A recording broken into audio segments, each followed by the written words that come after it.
Question number 27. A block of mass small m slips on a rough horizontal table under the action of a horizontal force applied to it. एक block है बच्चों जिसका मास है small m और ये slip हो रहा है। कहाँ पे स्लिप हो रहा है? एक रफ हॉरिजॉन्टल टेबल पे। करेक्ट। और क्यों स्लिप हो रहा है? क्योंकि इस पे हमने एक हॉरिजॉन्टल फोर्स लगाया है। Okay. The coefficient of friction between the block and the table is mu. The table does not move on the floor. Find the total friction force applied by the floor on the legs of the table. साथ में ये भी पूछा है कि do you need coefficient of friction between the table and the floor.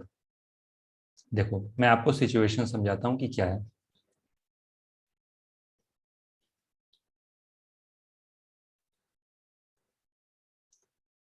ये जो आप देख रहे हो this is horizontal surface. Correct. ये मैं ड्रॉ कर देता हूं table. These are the legs of table.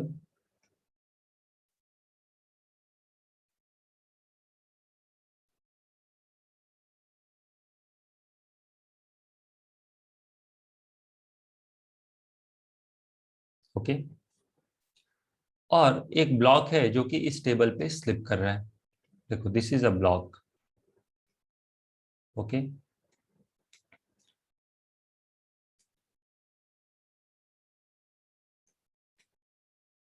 समझ में आ गया? इस ब्लॉक पे मैंने क्या किया? एक एक्सटर्नल फोर्स लगा दिया। कितना? एफ के इक्वल.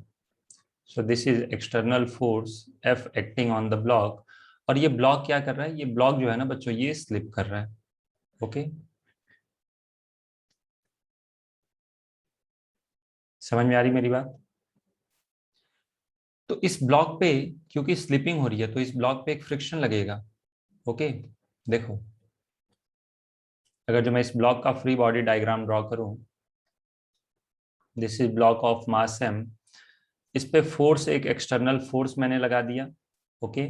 नीचे क्या लगेगा? mg. और ऊपर क्या लगेगा? नॉर्मल. करेक्ट। क्योंकि स्लिपिंग हो रही है तो यहाँ पे फ्रिक्शन लगेगा. और कौन सा फ्रिक्शन लगेगा? Kinetic friction. F will be equal to mu into N. Okay. And this is equal to normal को हम लोग लिख लेंगे mg. तो this is mu mg. Correct. लेकिन ध्यान से क्वेश्चन पढ़ो. क्या पूछ रहा है? क्वेश्चन में पूछा है कि find total friction force applied by the floor. Floor कितना लगाएगा? किस पे? Legs of the table. तो हमें टेबल के लेग्स पे फ्रिक्शन बताना है. तो अब हम लोग क्या करेंगे? फ्री बॉडी डायग्राम ड्रॉ करेंगे. किसका? टेबल का. तो ये रहा टेबल. ओके। आप चाहो तो पूरा का पूरा फ्री बॉडी डायग्राम ड्रॉ कर सकते हो. टेबल का मास आप चाहो तो कैपिटल M अज्यूम कर लो. उसकी जरूरत नहीं है लेकिन. तो यदि मैं इस टेबल का फ्री बॉडी डायग्राम ड्रॉ करूं तो नीचे क्या लगेगा? नीचे लगेगा टेबल पे mg. ऊपर की तरफ क्या लगेगा? बेसिकली लेग्स पे लगेगा. करेक्ट. तो ये लगेगा नॉर्मल n2. साथ में ये जो आप देख रहे हो ना ये नॉर्मल, इसको n1 बोल दो. ओके। तो ये n1 किसने लगाया था? टेबल ने लगाया था. तो टेबल पे भी एक नॉर्मल n1 लगेगा. दैट इज रिएक्शन के फॉर्म में. अगर जो ये एक्शन है तो ये क्या हो जाएगा? This will B reaction. ये जो फ्रिक्शन है ये किसने लगाया था ब्लॉक पे? टेबल ने. तो इस पे भी एक फ्रिक्शन लगेगा. किधर? Towards right. करेक्ट. अब देखो वर्टिकल फोर्सेस तो बैलेंस कर लेंगे, लेकिन ये जो फ्रिक्शन लग रहा है ये फ्रिक्शन किसने लगाया? ब्लॉक ने लगाया टेबल पे. और क्वेश्चन में क्या मेंशन किया है? देखो इस लाइन को पढ़ते हैं. Table does not move on the floor. जो टेबल है ये फ्लोर पे मूव नहीं कर रहा है. इस चीज को आप चाहो तो अंडरलाइन कर लो. इसका मतलब क्या इस फ्रिक्शन को कोई बैलेंस करने वाला चाहिए? ये जो आप फ्रिक्शन देख रहे हो इसको मैं रेड कलर से चाहो तो मार्क कर दूं या ताकि ये क्लियरली सामने सामने दिखे. ये तो क्या मैं बोल सकता हूं कि इसके लेग्स पे, चारों लेग्स पे भी हो सकता है. आप चाहो तो एक लेग पे दिखा दो रिप्रेजेंटेशन पर्पस के लिए. ओके. तो क्या मैं बोल सकता हूं कि यहाँ पे लेग्स पे एक फ्रिक्शन लगेगा F1. F1 इज क्या? Friction by the horizontal surface on the legs of table. समझ में आ रही मेरी बात? क्या पूछा है? Friction force applied by the force on the legs of table, ये क्या है? F1 है। समझ में आ रही मेरी बात? ये याद रखिएगा, ये F और ये F1 कैंसिल होंगे। आप चाहो तो अलग से लिख सकते हो, व्हाट इज स्मॉल f? इस डायग्राम की बात कर रहा हूँ, small f friction by block on table, friction by block on surface of table.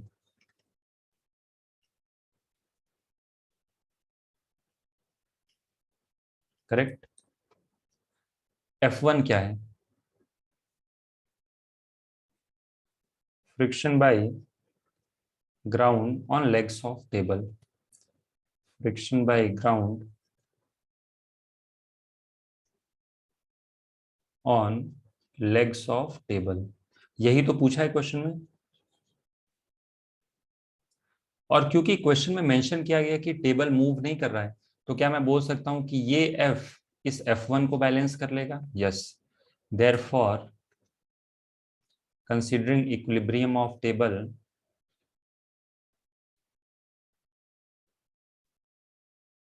Equilibrium of table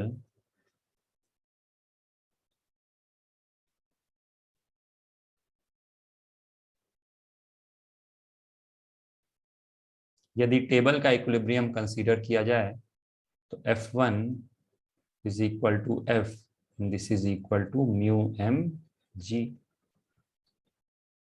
क्या मेरी बात समझ में आ गई? तो यहां पे हमें टेबल का मास कितना है उसकी जरूरत नहीं पड़ी, यहाँ पे लेग्स पे कोफिशिएंट ऑफ फ्रिक्शन कितना है उसकी जरूरत नहीं पड़ी। ओके, तो अच्छा क्वेश्चन है, सिंपल क्वेश्चन है, लेकिन यहाँ पे एक अंडरस्टैंडिंग होनी चाहिए फ्री बॉडी डायग्राम की।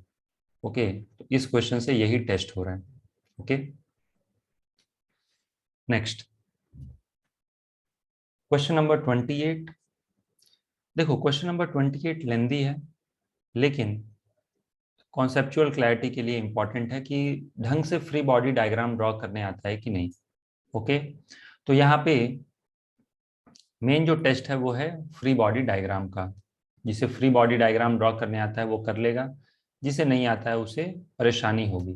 ओके, तो देखो find the acceleration of block of mass m। देखो this is a block of mass capital M, correct. So we have to find acceleration of this block in the given figure. Coefficient of friction between the two blocks is μ1। मतलब यहाँ पे coefficient of friction क्या है? यहाँ पे coefficient of friction is μ1।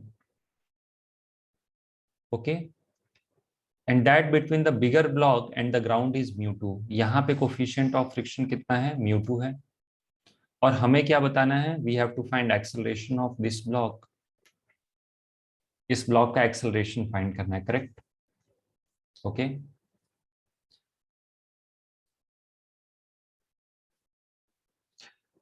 इसमें बहुत सारे मल्टीपल कंसेप्ट्स इन्वॉल्व हैं। जैसे सबसे पहले तो कंस्ट्रेंट रिलेशन। ओके, जिसको हम लोग दो तरीके से सॉल्व कर सकते हैं कंस्ट्रेंट रिलेशन को, बाय विजुअल इंस्पेक्शन। बहुत ही सिंपल है, लेकिन फिर भी आप चाहो T.V लगाना तो उससे भी किया जा सकता है। देखो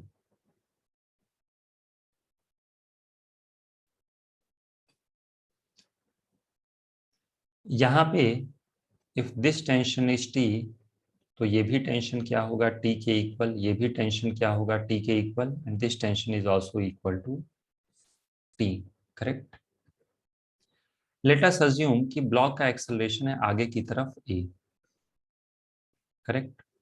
अगर जो simple by simple visual inspection, अगर जो ये आगे ए जाता है, if this block moves by a, या फिर x डिस्टेंस मूव करता है, तो ये जो पॉइंट है ये भी क्या करेगा? x डिस्टेंस आगे मूव करेगा, और ये भी पॉइंट आगे की तरफ x मूव करेगा। तो यहां से ध्यान से देखोगे तो जो स्ट्रिंग है वो 2x लूज हो जाएगी। ओके, देखो मैं दिखाता हूं कैसे। मैं इस डायग्राम को ड्रॉ कर देता हूं एक बार।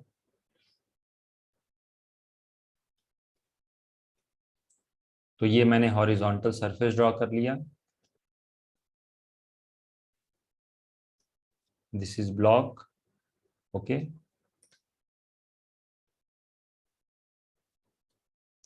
ब्लॉक यहाँ पे एक पुली से अटैच्ड है।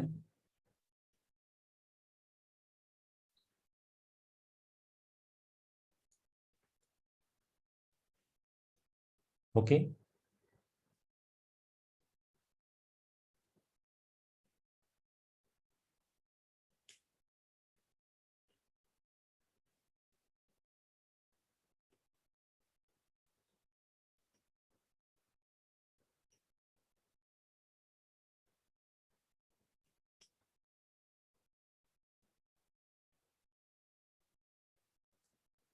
इसको थोड़ा सा और, इसका लेंथ और बढ़ाते हैं हम लोग।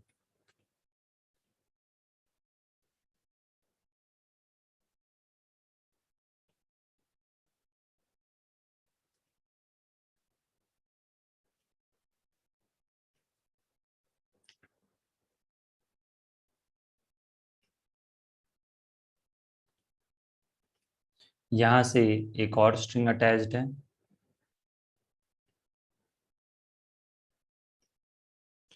एंड ये है block of mass small m।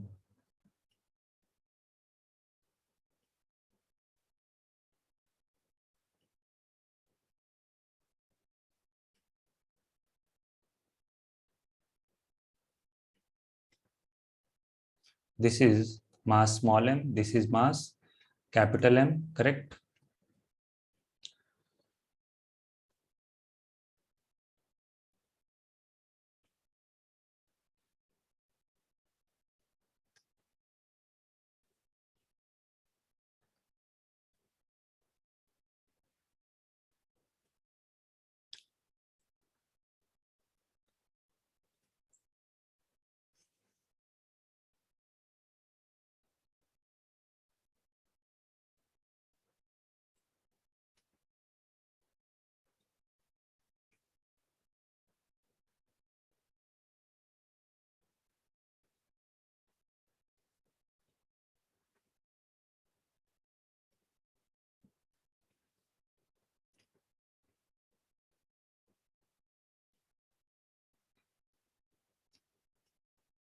तो यहाँ पे इस पुली को फिक्स कर देते हैं हम लोग, और यहाँ पे इस पुली को फिक्स कर देते हैं, करेक्ट।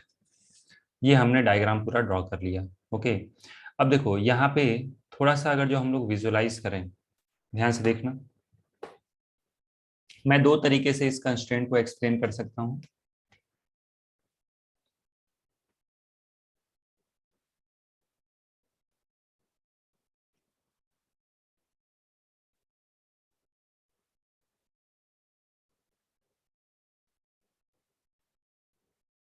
ओके,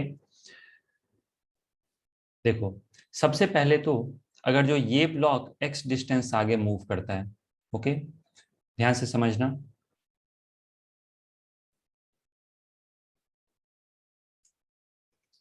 देखो यदि इस ब्लॉक को मैं आगे की तरफ मूव करा दूं कितना, x, तो ये जो पॉइंट है ये कितना मूव कर जाएगा, ये पुली चला जाएगा आगे की तरफ x, करेक्ट।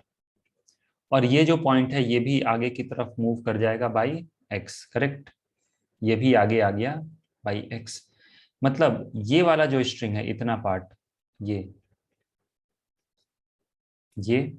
और ये वाला जो पार्ट आप देख रहे हो ये इतना, ये क्या हो जाएगा, लूज हो जाएगा।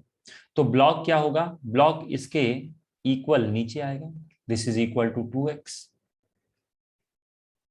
समझ में आ रहा है, ब्लॉक x तो आगे जाएगा ही जाएगा, ये जो स्मॉल ब्लॉक देख रहा हूं ना ये आगे x जाएगा, लेकिन साथ में ये नीचे आएगा, और ये कितना नीचे आएगा, this will be equal to 2x।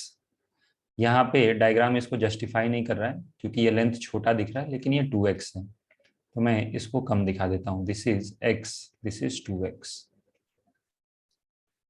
समझ में आया, मैं एक बार फिर से रिपीट करता हूँ, जब इस ब्लॉक को आप आगे लेके जाओगे बाई अ डिस्टेंस x, तो ये जो पुली है ना, ये पुली यहाँ पे पहुंच जाएगा, करेक्ट। ये जो पुली आप देख रहे हो ये यहाँ पे पहुंच जाएगा। देखो मैं यहाँ दिखाता हूँ एग्जैक्ट सिचुएशन क्या होगा। देखो ये जो पुली है ना, ये पहुंच जाएगा यहाँ, करेक्ट।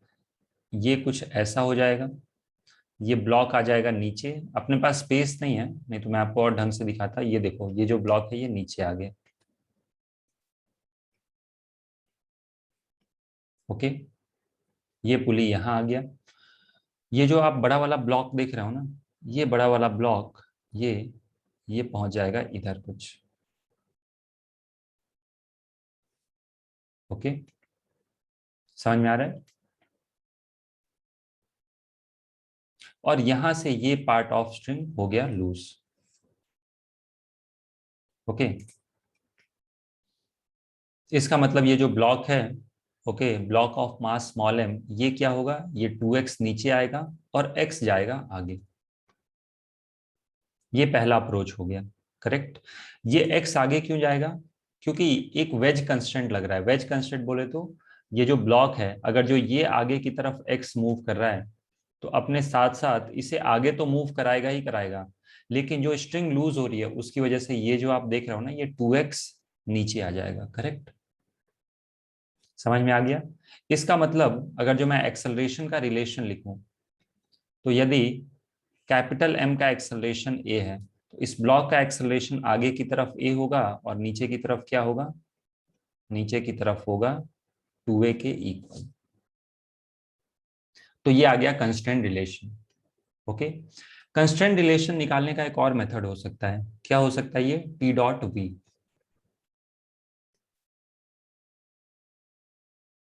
ये सेकेंड मेथड में बता रहा हूं, टू राइट कंस्ट्रेंट रिलेशन।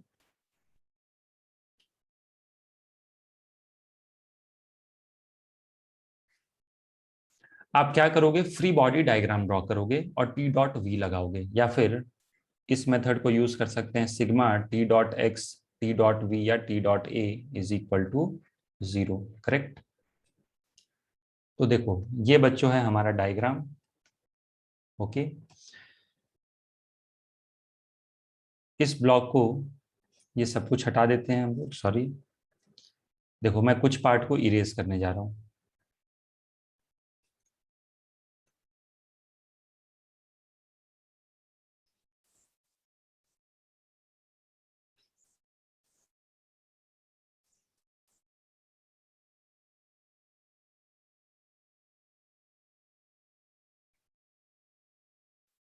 अब ये जो आप ब्लॉक देख रहे हो ना, इसको लेके आते हैं राइट साइड में, ये रहा, ये ब्लॉक है, okay.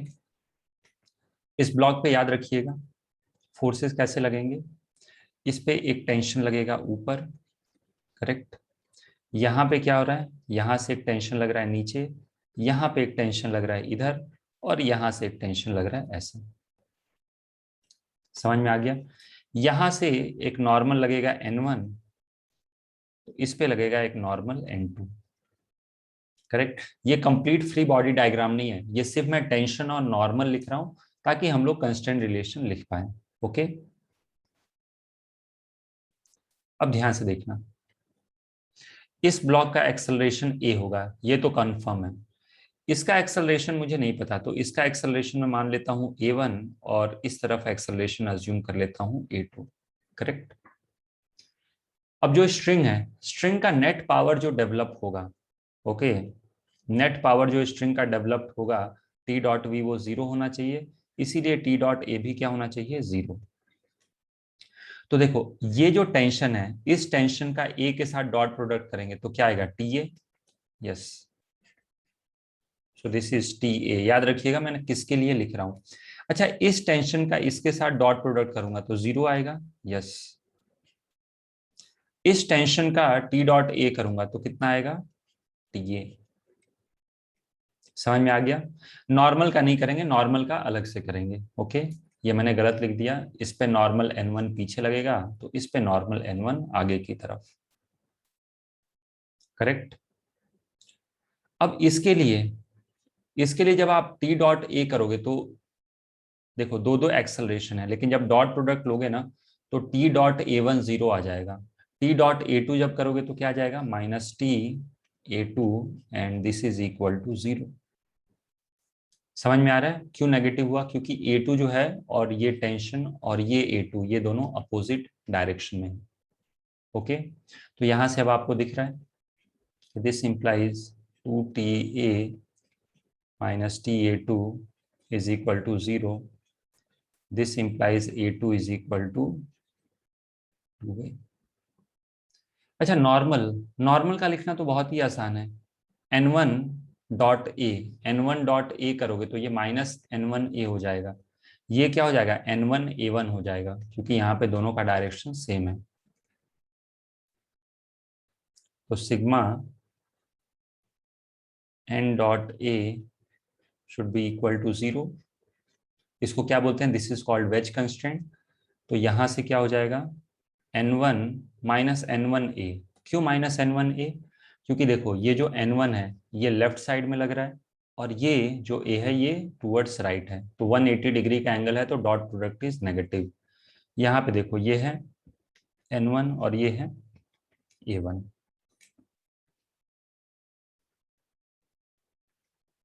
This implies A1 is equal to A। तो यही कंस्ट्रेंट आ गया जो हमने ऊपर विजुअल इंस्पेक्शन से किया था, करेक्ट।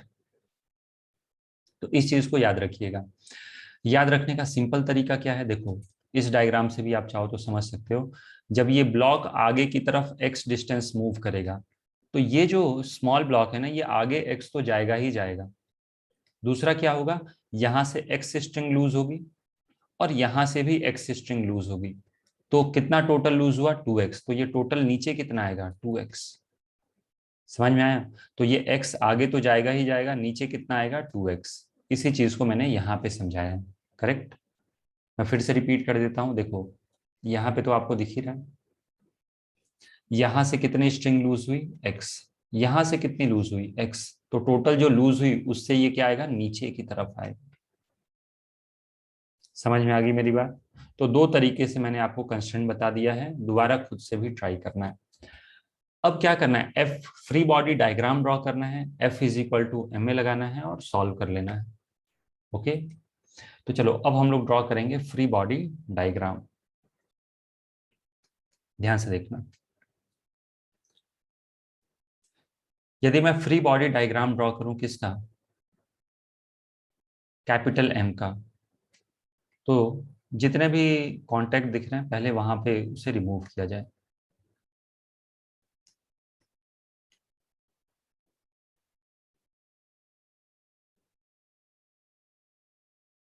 ओके,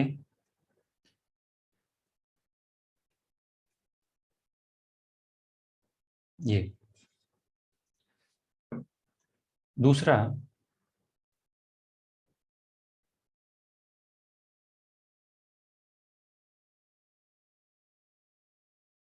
ये बचा block of mass small m. अब सारे फोर्सेस हम दिखाएंगे। ओके, तो बहुत ध्यान से देखना, गलती होने के बहुत चांसेस होते हैं। तो देखो यहां से लगेगा एक टेंशन टी। मैं क्या कर रहा हूँ, सिर्फ ब्लॉक का डायग्राम ड्रॉ नहीं कर रहा हूँ, ये जो पुली है ना इसको ब्लॉक के साथ ही ले लिया, करेक्ट, नहीं तो और डिफिकल्ट हो जाएगा ड्रॉ करना फ्री बॉडी डायग्राम। तो मैं सिर्फ और सिर्फ इस ब्लॉक का फ्री बॉडी डायग्राम ड्रॉ नहीं कर रहा हूँ, पुली को इसी से अटैच करके डायग्राम ड्रॉ किया जा रहा है। ओके, इसको हटा के भी कर सकते हो, थोड़ा सा डिफिकल्ट होता है, ये थोड़ा आसान है इसलिए मैं इस तरीके से समझा रहा हूँ। This is tension T. Okay, यहां से लगेगा टेंशन टी, करेक्ट। यहां से क्या लगेगा बच्चों बताओ, mg।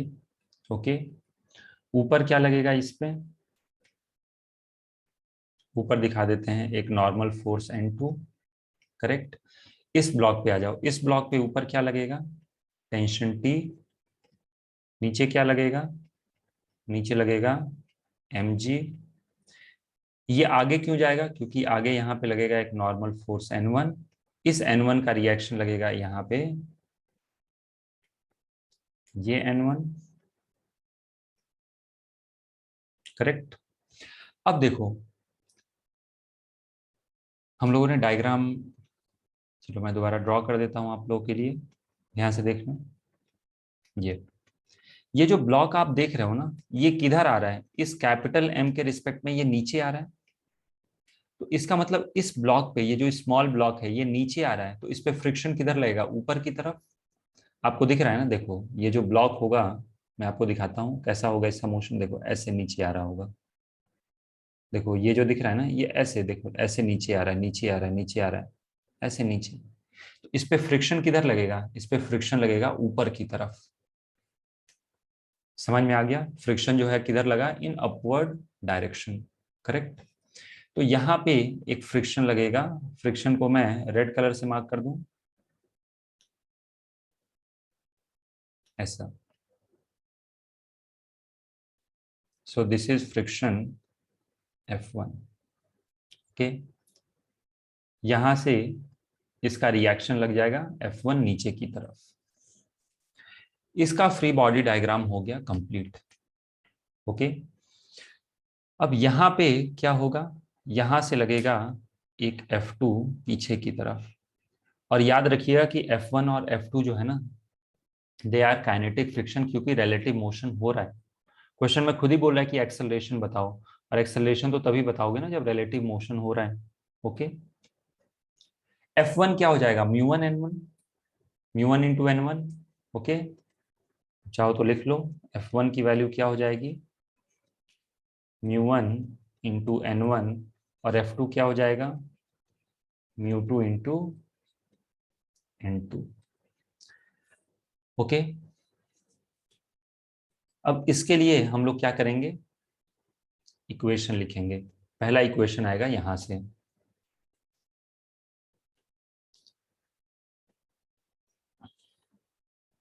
क्या मैं बोल सकता हूं कि वर्टिकल फोर्सेस बैलेंस्ड होंगे? ओके, क्या वर्टिकल फोर्सेस बैलेंस्ड होंगे यहाँ पे? यस। तो अपवर्ड डायरेक्शन में क्या क्या है?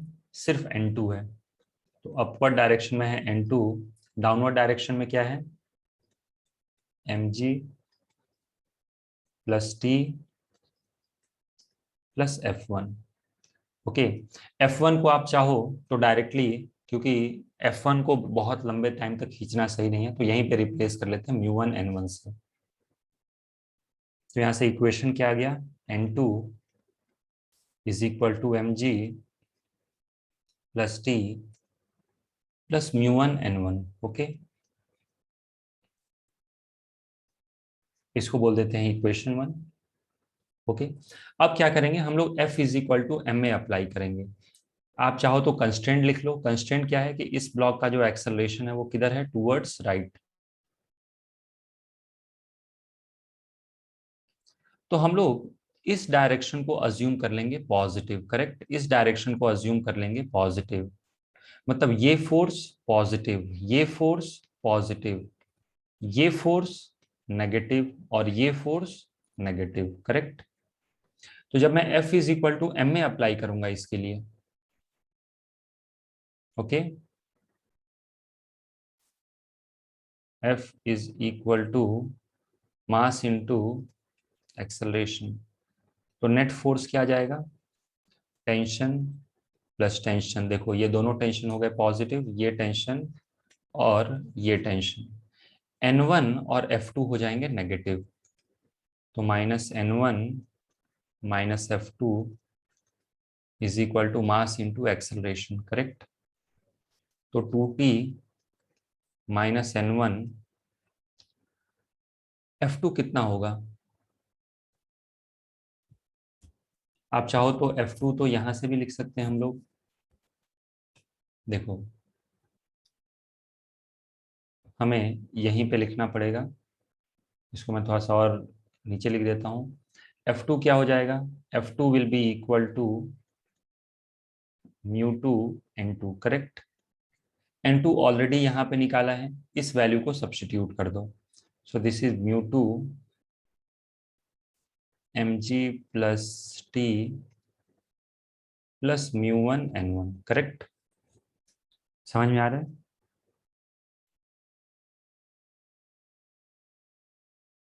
अब यहाँ पे देखो, फिजिक्स तो खत्म ही है, बस इक्वेशन लिख के हमें सॉल्व करना है। तो F2 की वैल्यू क्या हो जाएगी? This is μ2 mg plus μ2 T plus μ2 n1, correct. इसको बोल दो इक्वेशन 2। अब क्या करेंगे हम लोग? इस F2 की वैल्यू यहां पे सब्स्टिट्यूट करेंगे, तो minus μ2mg minus μ2t minus μ1 μ2 n1 is equal to ma। Okay, इसको बोलो इक्वेशन ए, क्योंकि फाइनली इसका हमें यूज करना पड़ेगा। ओके, तो ये आ गया मेन इक्वेशन। अब यहां पे आ जाओ, इसका फ्री बॉडी डायग्राम ड्रॉ हो गया। अब इसके लिए हम लोग इक्वेशन लिखेंगे।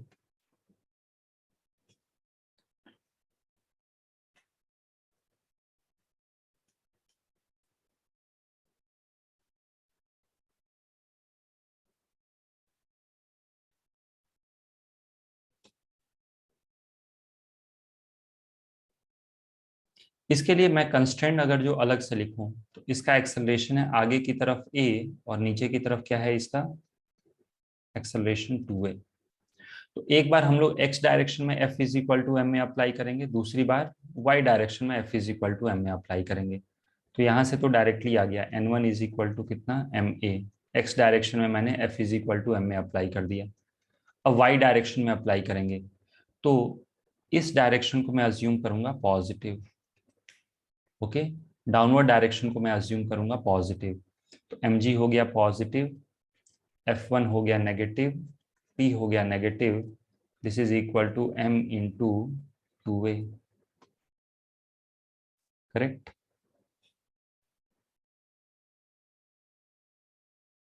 f1 ऑलरेडी हमने कैलकुलेट किया था, f1 is equal to μ1 n1 minus T is equal to 2ma। अब आपको थोड़ा समझदारी के साथ सॉल्व करना पड़ेगा कि क्या वेरिएबल्स हम लोग आगे की तरफ कैरी करना चाहते हैं। तो एक तो तरीका ये है ना कि यहाँ से इस इक्वेशन में n1 को पहले हम लोग गायब कर दें, क्योंकि n1 दिख रहा है। What is n1? n1 is equal to ma। Correct. तो इसको a नहीं बोल के दिस इज इक्वेशन 2 ऐसे ही नाम दे दो, this is equation 3, this is equation 4। तो सबसे आसान क्या होगा कि n1 को हम लोग गायब करें हर जगह से। This is equation 5। तो यदि मैं n1 को यहां से एलिमिनेट करूं, यहाँ पे n2 का कोई टर्म है क्या? नहीं, n2 का कोई टर्म नहीं है थर्ड में। तो सिर्फ थर्ड इक्वेशन में n1 है, तो थर्ड इक्वेशन से n1 गायब करेंगे।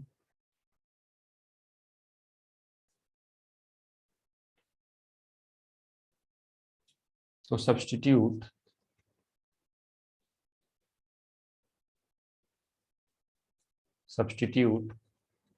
n1 is equal to ma in equation 3।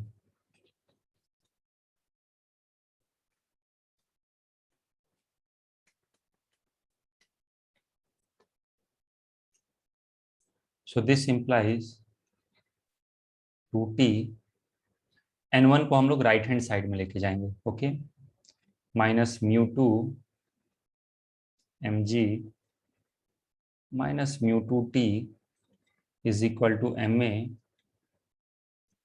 Plus n1 1 plus μ1 μ2।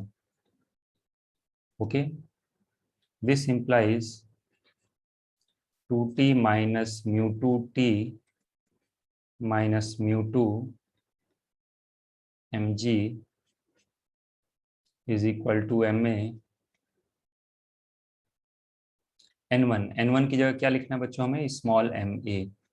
1 plus μ1 μ2, इसको बोल दो इक्वेशन ए।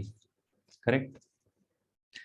अब हम लोग क्या करेंगे, n1 की वैल्यू सब्स्टिट्यूट करेंगे क्या इक्वेशन 5 में, n1 is equal to ma। Okay, तो substitute n1 is equal to ma in equation 5। Okay,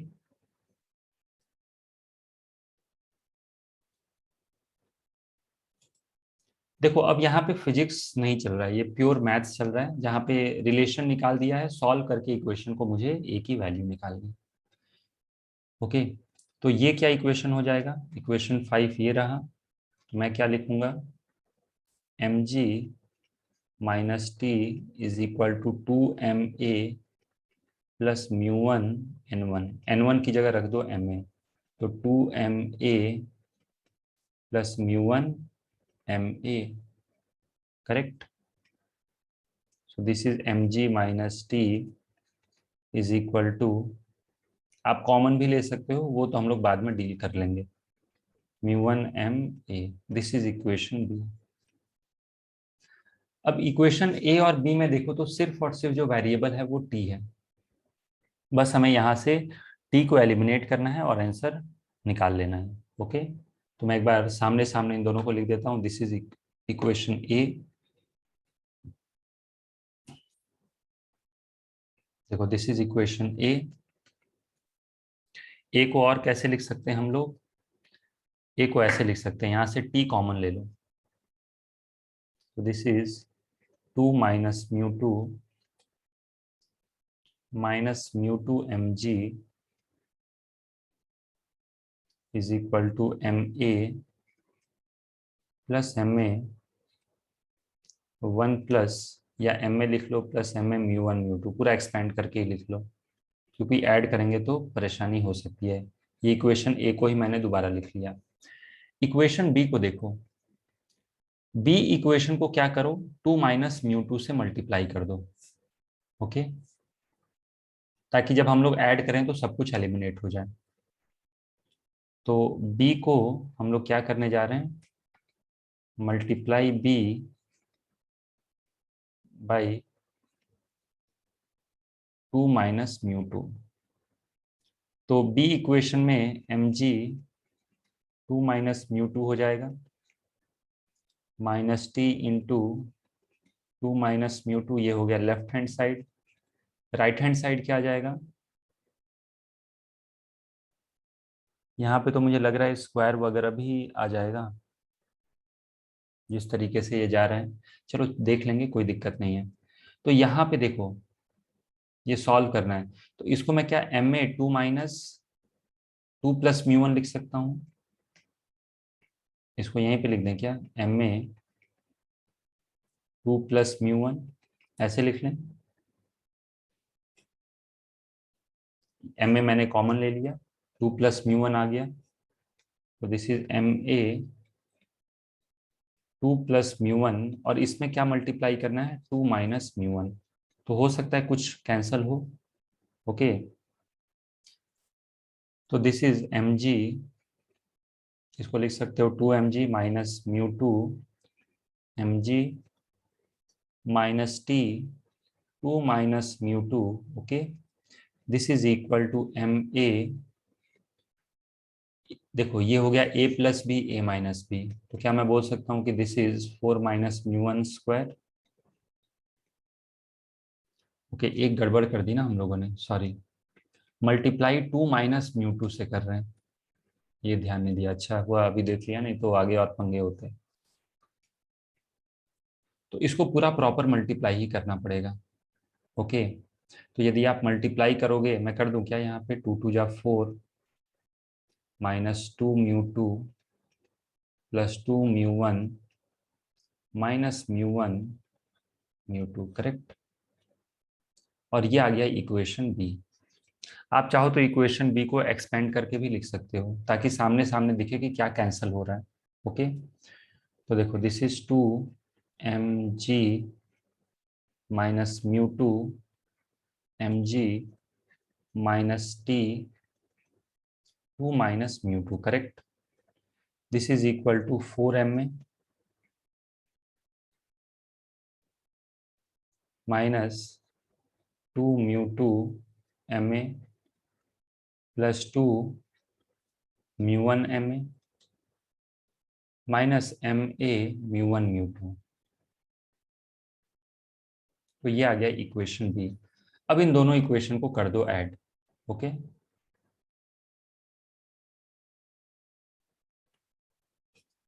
this is, हम लोग क्या करने जा रहे हैं, ए प्लस बी करने जा रहे हैं, तो this is equation A, correct. Equation B लिखते हैं सामने सामने,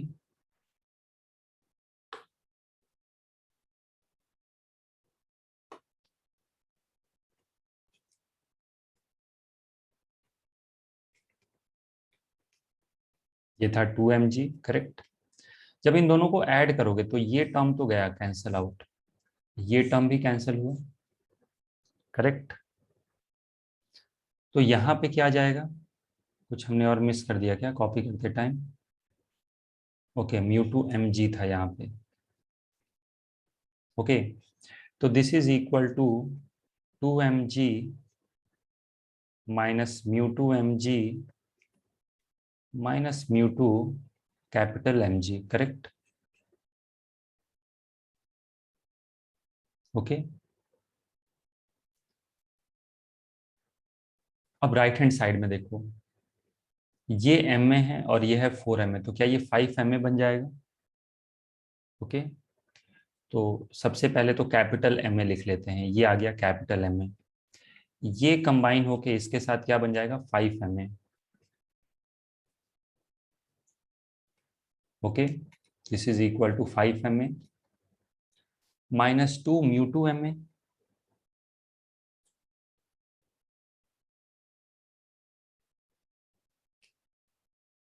प्लस 2 μ1mA, करेक्ट। अब चलो रीअरेंज करते हैं हम लोग सारे टर्म्स को। तो यहां से क्या जाएगा, अगर जो मैं ये लिख लूं 2m minus μ2m plus mg, जी को मैंने पूरा कॉमन ले लिया, यहां से मैं ए को कॉमन लूंगा तो ये क्या आ जाएगा 5 प्लस दिस इज, यहां से इस पूरे टर्म से m कॉमन ले लो, so this is m 5 minus 2 μ2 plus 2 μ1, और ये आ गया a के इक्वल, करेक्ट। समझ में आ गया? तो यहां से a कितना हो जाएगा, this will be equal to, ये हो जाएगा न्यूमरेटर वाला part 2m minus μ2 m plus capital M। Okay, denominator में क्या होगा, capital M plus small m। Okay, 5। अब आप क्या करो, यहां से चाहो तो -2 कॉमन ले सकते हो, -2 यहां से, या नेक्स्ट स्टेप में लिख लेना, this is -2 μ2 plus 2 μ1। Okay,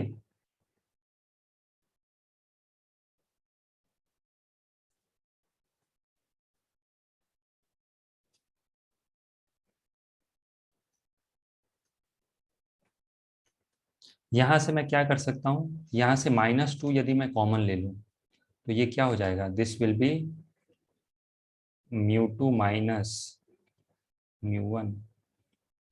okay,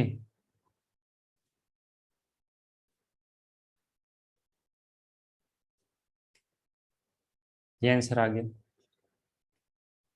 लेकिन अगर जो आप प्लस कॉमन लोगे तो ये μ1 माइनस μ2 हो जाएगा, क्योंकि जो आंसर दिया है वो इस फॉर्म में दिया है, तो बेसिकली हमें ये कॉमन ढंग से लेना है। समझ में आ गया? तो कैलकुलेशन भी यहाँ पे देखो तो थोड़ा सा लेंदी है और गलती होने के चांसेस बहुत है, जैसे आपने फ्रिक्शन कहीं मिस कर दिया। ओके, जैसे देखो, ये फ्रिक्शन F1 लगाया, इस फ्रिक्शन को मिस कर दिया F1 को, या फिर बच्चे इस N1 को मिस कर देते हैं, या फिर ये वाला टेंशन मिस कर देते हैं। समझ में आ रही मेरी बात? तो इस डायग्राम में एक खास बात क्या थी कि मैंने पुली को एक साथ लेके ड्रॉ किया, ये जो पुली आप देख रहे हो ना, पुली को भी एक ही साथ ब्लॉक का पार्ट लेके ही ड्रॉ कर दिया। पुली मासलेस है तो उससे कुछ फर्क नहीं पड़ेगा, बिना इसके भी कर सकते थे, बस थोड़ा सा दिमाग लगाना होता है हमें। ओके, क्या करना होता है कि पुली पे नेट फोर्स 0 करके फिर यहाँ पे रिएक्शन निकालना होता है, तो वैसे भी वही आता है फाइनली। ओके, तो आंसर एक बार और हम लोग देख लेते हैं, जिस फॉर्म में दिया है वैसा ही आ रहा है। ओके, आंसर में यहाँ capital M plus small m है, तो आप ऐसे भी लिख सकते हो। मैंने small m plus capital M लिखे। ओके।